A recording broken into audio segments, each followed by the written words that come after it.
আমার ঘর ভাঙি আছে, নদী ভাঙি আছে। সরকারে এতিয়ালৈকে কোনো সুবিধা দিয়া নাই। 200-250 ঘৰ মান ভাঙি লৈ গ'ল। এতিয়া দুখীয়া মানুহ কাম কৰি খায়, গুৱাহাটীত কাম কৰি খায়, সেই সকলো মানুহবিলাকৰ ঘৰ বাৰী ভাঙি আছে। কিন্তু চৰকাৰে কিবা আমাৰ যে প্ৰতিনিধি আছে সুবহান আলী, চৰকাৰে কিয় এতিয়ালৈকে অহা নাই। আৰু আমাৰ MP আছে, MP এতিয়ালৈকে অহা নাই। সি এই ভোট পাইছিল এতিয়াহে আহিছিল, আহি মানে সি ঘূৰি ফিৰি গৈছে, এতিয়ালৈকে অহা নাই। আৰু চৰকাৰী কোনো কৰ্মীকৰ্তা অহা নাই ইয়াতে। আৰু সেইদিনা এখন আহিছিল, আহি খানি চাই ফটো মাৰি লৈ গ'ল। তাৰপিছত আৰু একো নাই, এই ভাঙি আছে, এইদৰে ভাঙি আছে। আমি কি কৰিম, দুখীয়া মানুহ কৰ্ম কৰি খাব লাগে, যে সেইদৰে ভাঙি আছে। সেইবিলাক চাওক আপুনি, সেইবিলাক ভাঙি আছে, এই ঘৰ থৰবিলাক টানি আছো। তেতিয়া কি কৰিম, আমাৰ কি কৰিবলগীয়া আছে কওকচোন আপুনি, কি কৰিম আমি এতিয়া। চৰকাৰৰ ওচৰত মোৰ এটাই যে অনুৰোধ, যে সকলোৱে যেন সোনকালে সেইটো ইমাৰ্জেঞ্চি সেইটো কি কৰিব লাগে, সেইটো চৰকাৰৰ ওপৰতে হাততে মই দি দিলো। চৰকাৰে কি কৰিব লাগে সেইটো কৰক। ইতিমধ্যে কমচে কম 20খন ঘৰ বাৰী ভাঙিছে। তাতো তাৰ আগফালেও আছে তাত। এইটো কালি ভাঙিছে, আৰু সেইটো ঘৰ কালি ভাঙিছে। পিছফালে আৰু তাত ঘৰ আছিল, তাতো ভাঙি লৈ গৈছে। এতিয়া চৰকাৰৰ কাছত মোৰ এটাই অনুৰোধ, সেই চৰকাৰে যেন সোনকালে ই বিধি ব্যৱস্থা লয়। এই ঘর বিটা ভাঙি নিয়ে গেল, বুঝছেন। এটা এখন রাস্তায় ঘর তুলে আছি, বুঝছেন। এখন মাটি টাটি নিবার পাই নেই, এখন নদী ভেঙে সব শেষ করে দিল। এখন এই বাড়ি চালা আমাদের, এখন কি করি, প্রতিবন্ধী মানুষ, বুঝছেন। এখন আমার করার মতন কিছু নেই, সরকার থেকে যে কিছু টাকা পয়সা পাবো তাও পাই না। আমি একদম বর্তমানে একবার হয়ে গেছি। এখন অব্দি কতগুলো ঘর ভাঙছে? ঘর ভাঙছে আমার ধরেন 6টা ঘর ভাঙছে। ভাই আসছিলাম 4 ভাই, 4টে বাড়ি একবারে শেষ। আর চাচাতো ভাইয়ের বাড়ি আছিল, ওইটা ধরেন 6টা আসছিল বাড়ি, 6টা বাড়ি ভেঙে নিয়ে গেছে। ধরেন টোটাল ধরেন আঙ্গরে এই জায়গায় 10-12টা 15টা ঘর ভেঙে নিয়ে গেল, নদীতে গেল। আর তার আগে 200-300 ঘর গেছে, ভেঙে গেছে। বর্তমানে এই ভাঙাতে ধরেন উপায় নাই। এই যে ঘর বাড়ি তো দেখতে আছেন ভাঙতেছে, ঠিক আছে। এখন তো সরকার এখন আজকে খালি কয় বান্ধি বান্ধা কয়াই আছে। বাসে বান্ডাল দিল, বাসে বান্ডাল তো থাকে না।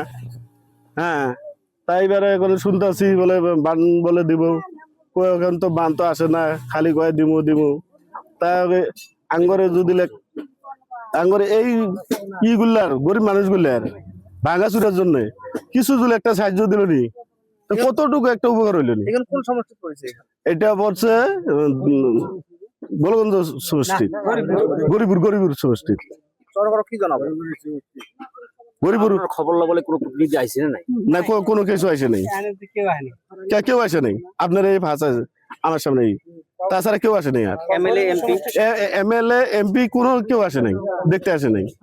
এইভাবে যে ভাঙতাছে, কোনো এমএলএ আসবে, কোনো এমএলএ নেমর টেমর আসে খালি দেখে অমনে জায়গা। এখন কিছু হবো না হবো এটা তো কোনো করে নাই। তাই এটা নিছি, যদি এই নদীর কাজটা যদি হয়। আর এই যে বাড়ি ঘর গুলো নিয়ে গেছে, এখন যে মানুষের জায়গায় থুইতেছি, বেলেগ মানুষের রাস্তা ভিতরে ঘর রাখবার দেয় না, এতই দেখে। তাই কই, বুঝছেন, যে নদীর কামটা যে প্রকারে হোক ভালো করে হইলে, যেটুক ভাঙছে। এখন থাকি বর্তমানে রাস্তায় থাকি, সাবরা তুলে রাস্তায় থাকি, বুঝছেন। এখন মাটি নাই, আর কি করবো, নাই।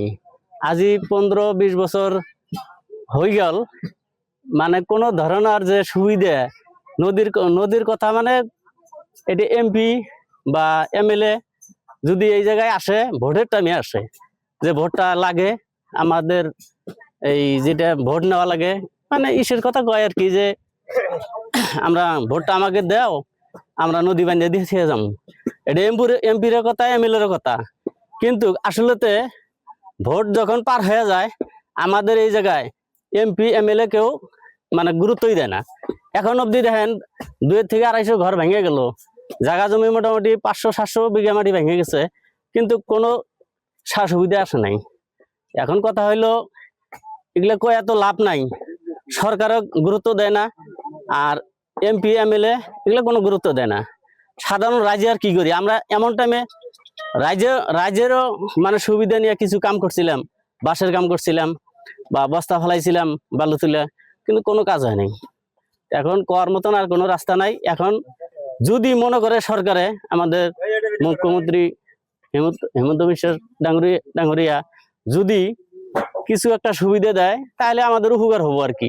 যেমন এই বর্তমান 15-20টা ফ্যামিলি ভেঙে গেল, তা এইরকম করে ভেঙেই আছে আর কি, ভেঙেই আছে, কি করা যাবে আর। তো আমার একটাই অনুরোধ আর কি, যদি সরকারে যদি গুরুত্ব দেয় আমাদের এই জায়গায়, তাহলে আমরা একটা মানে সুবিধা যদি পাইতাম, আমাদের আর কি উপকার হইতো আর কি।